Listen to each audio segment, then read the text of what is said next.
What if I told you that this man claims to be Jesus? The matter of faith. There have been men, many of them, who claim to be a new Messiah. And tonight we're going to meet 3 of them, including one in the faraway Philippines who has amassed a flock, he says, numbers in the millions. Poor people who give what little they have to the man they believe is the second coming of Jesus. Prove to me that you are a son of God. But that is not a sentiment shared by Pastor Apollo Quiboloy, the most successful of the world's self-labeled saviors. The official coming of the Son of God was in April 13, 2005. What if I told you that your local pastor wants a jet and everyone is willing to sell everything to fund the project? But parishioner Mary Jones, who takes the bus to church, says she'd happily give to Dollar's jet drive. Most definitely, most definitely. We support our pastor. That's what we're here for. What if I told you that your preacher is starting a Bentley collection with your church donation? Is New Life Impact Church right behind me. It's a place that claims to minister to the imperfect man. Now the man who runs it is in some big legal trouble. How you buying a Bentley running the church? At first, neighbors thought Reverend Clarence J. Smith Jr. was going to do something good for the block. But then it started to kind of look iffy a little bit. You know, like he was coming around in Jordans and Bentleys and new cars. And I'm like, wait a minute, you know, pastors don't do that. This is the world we live in, where Christianity and other religions are billion-dollar businesses, where preachers are living in million-dollar mansions, buying jets, and turning their congregants into home servants. Heaven really could exist inside Quiboloy's gates, and it's why hundreds line up to carry his parasol. All the workers who toil in the grinding heat of the kingdom are volunteers, here to glorify the Father. But this isn't just happening in America. It's a worldwide business. For example, Africa. Do you know who you're talking to? Foul devil. Europe. Sergei Torep, or as his followers know him, Vissarion, a former traffic cop claiming to be the second coming of Jesus Christ, the same man accused of allowing psychological and physical violence against his followers. And Asia. Every Sunday, Saturday, and Friday, you fall victim to funding these religious businesses. But today, we're going to lay it all down on the table. From the people who are funding these businesses to the preacher profiteers. If this sounds interesting, don't forget to subscribe, like, and comment during the course of our journey. But always remember, all I'm offering is the truth, nothing more. Then let's go.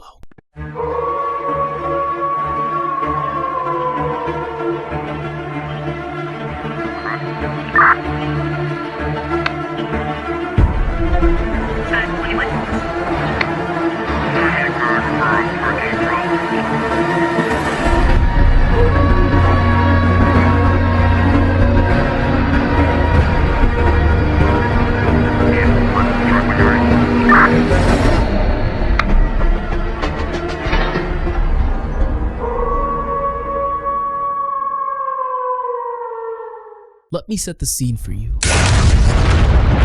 You're an avid worshiper with a thirst for divine wisdom and nourishment. You have common issues just like everybody else, from mortgages, debt, you fall in relationships, but you want help. And just like every other delusional Christian, you think your pastor holds the key to divine intervention. And that's when he says, Got him! He tells you that you have bad spirits and your life is going nowhere. And the only way to get rid of them is to. What I make happen for others, God will make happen for me. Somebody's son is going to be set free from alcohol because of your $1,000 seed. Somebody is going to avoid a divorce because of the $1,000 seed. And you need money to attract. Walk on this money. Woo! He promises you success and good fortune in the world. The only thing you need to do is give him money. But he won't tell you like that, no. He'll tell you in this specific manner. All you've got is $1,000. Listen, that's not enough money anyway to buy the house. You're trying to get in the apartment. You're trying to buy the house. That's not enough money anyway. You get to that phone and you put that seed in the ground and watch God work it out. Making sure you're giving him all the liquid cash you have. You run to the bank, you get your check, and you give it personally to your pastor with one code name: donations. It is the seed to your future, he says. But we both know this is crap. But you're desperate, and that's where they get you. Months, weeks pass, and guess what? Nothing happens. And when I say nothing happens, I mean you're in severe debt, you're losing friends and family, and you're now wondering if God is even real. Because you listened to his servant and you planted the seed that he solely told you to plant, and nothing happened. You, my friend, have just been conned. Now to the perspective of the preacher-profiteer. Now you go from the hunted to the hunter. You've set up a church and you want to be a successful profiteer just like the one who duped you. Let's learn the simple economics of where you get your money and how Uncle Sam doesn't get to touch it. Remember, you're not selling sermons or the key to the heaven's gates. No. You're here to sell false hope. If I want to believe God for a $65 million plane, you cannot stop me. You cannot stop me from dreaming. Scandalous lies. Someone with a digestive tract problems, quickly call. We've seen midgets grow. We've seen arms and legs that stop growing because the growth cells that stop. I don't make this stuff up. Fake miracles. Lupus, all the pain is gone. Whoa. And last but not least, money. Yes, you heard it right. You're here to sell money. Not the physical green dollars, but the idea that money makes money. The more you invest in the church, the more you get rich. You're going to have a breakthrough through this $273 seed. If you nail this, trust me, they'll be eating out of your hands. They'll do it, they'll get their kids to do it, and trust me, it gets to a self-driving loop. And that's what you want, right? You don't want to ask for money, no.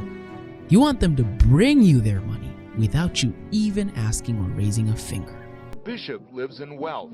Our hidden cameras documented that when Bishop Bailey enters a church, members crowd the aisles to press cash money into his hands. He reaches out to pick the green bills. Hey, señores, but aren't the taxes high? No, don't be silly.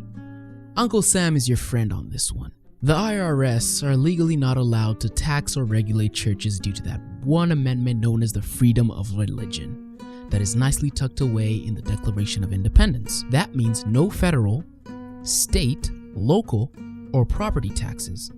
Then comes the personage allowance. This means you can be paid a certain amount of money every year from your church as a housing allowance. Not only is this income not taxed, but there is no cap to it.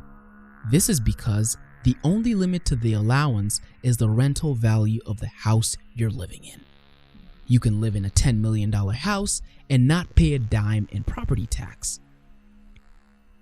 Now that we have an understanding of how you're making your money and how you don't pay taxes, how do you actually get your congregants to stay in your church?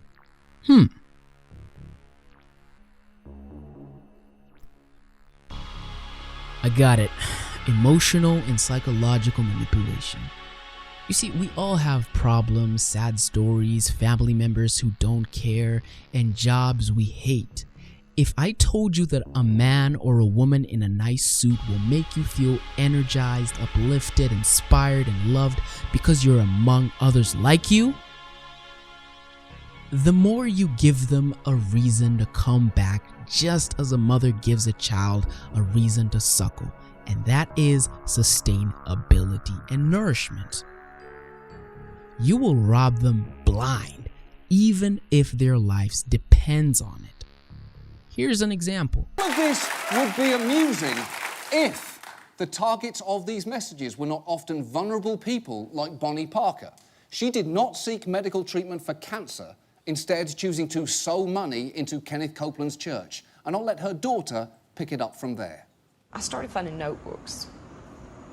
How long after she passed away, she believed, and I know she believed because it's in the notebooks, that if she sowed enough seed, which was money, the greater amount of seed that you sow, according to them, the better chance you have. The better chance you have of getting healed. Habibi, do you have to believe in what you're doing?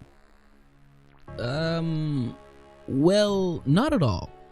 Look at all these preachers doing fake miracles. They don't actually believe in what they're doing. But here's how it works, as demonstrated by Mr. Darren Brown, who I will link his full video down in the description below if you want to watch it. But here's a little snippet of how these preachers actually fake these miracles on stage. I know by now you're asking, what's the catch to this? How can I lose it all? Well, one simple answer. Get exposed. And all you have will fall. Since you're not a real man of God, you'll do some shady things like sex trafficking, maybe using church funds to build an airport. Right now. Copeland got what he wanted. That's the $20 million jet right there parked at the ministry-owned airport. One of 4 planes owned by the church. It will never, ever be used for anything other than what is becoming to you, Lord Jesus. But that's not what happened. CBS News has learned he used this ministry jet and another to fly to and from Colorado 3 times in 2007, the site of frequent Copeland family vacations. Maybe you refuse to help the community in their time of need. Joel Osteen, he is one of America's most popular preachers, but faced some fire on social media when his Lakewood church was slow to take in flood victims as the waters rose in Houston. Busloads are taking shelter there now, and we're going to talk to Pastor Osteen about the turnaround after this report from ABC's Victor Oquendo at Lakewood. Good morning, Victor. Good morning, George. And once the church started accepting those donations, they started piling up quickly. The volunteers are lining up once again this morning.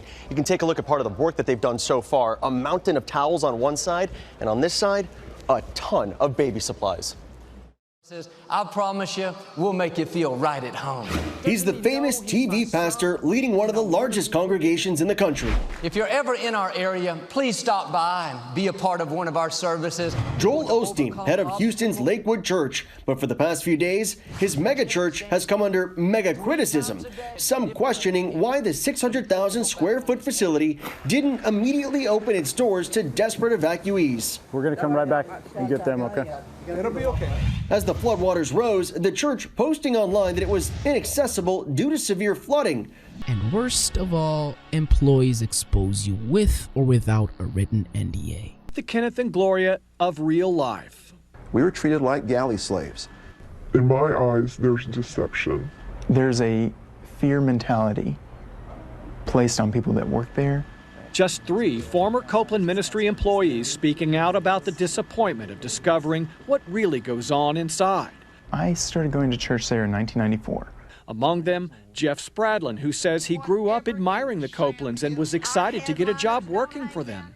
Within 90 days, I started realizing this was a huge mistake. For nearly 2 years, Spradlin worked in the mail processing center where prayer request envelopes stuffed with cash would arrive every morning. He says a group of ministers, not the Copelands, would pray over the unopened envelopes. But Spradlin says he and other mail processors were the only ones who actually read the requests. And I was sitting there getting this paperwork all the day and going, Kenneth and Gloria don't see a word of this. How many of these prayer requests, to your knowledge, do Kenneth and Gloria Copeland see and or pray over? None that I know of. This former employee also processed prayer requests and sent return letters crafted to give the look of a personal response. In fact, the ministry recently bought a new high-tech printer, which, according to the manufacturer, gives Copeland a finished document that looks 100% personalized. Amen. They think when they get that letter back that someone has actually prayed.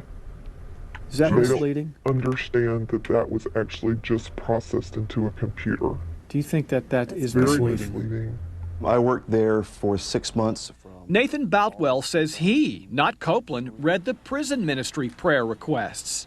There was no actual human contact with that letter besides my eyes, but that's okay. He gets 10,000 letters a week. but admit that. Don't imply that you read these personally when you don't. Now that the cat's out of the bag, it's time for gravity to do its work and bring you down to Mother Earth. Your books will not sell as much, your church has less and less people attend, and because of your shady dealings, you might actually be looking at time in prison. But now the ball is in your court. All I can say is don't use the Lord's name in vain. Don't claim to be Jesus or the self-appointed Son of God. And for all that's good, serve the community for all the right reasons. Me being a Christian, I've seen my fair share of these profiteers, and I've gotten duped more than once. But I've also met some genuine pastors and preachers who are passionate about the Lord's work. And I have nothing against Christianity. I am a Christian. I do believe in God and I do believe in pastors, but I don't believe that they have divine intervention over my life. That's on God's side. They are just a messenger, but God is the doer. Please beware.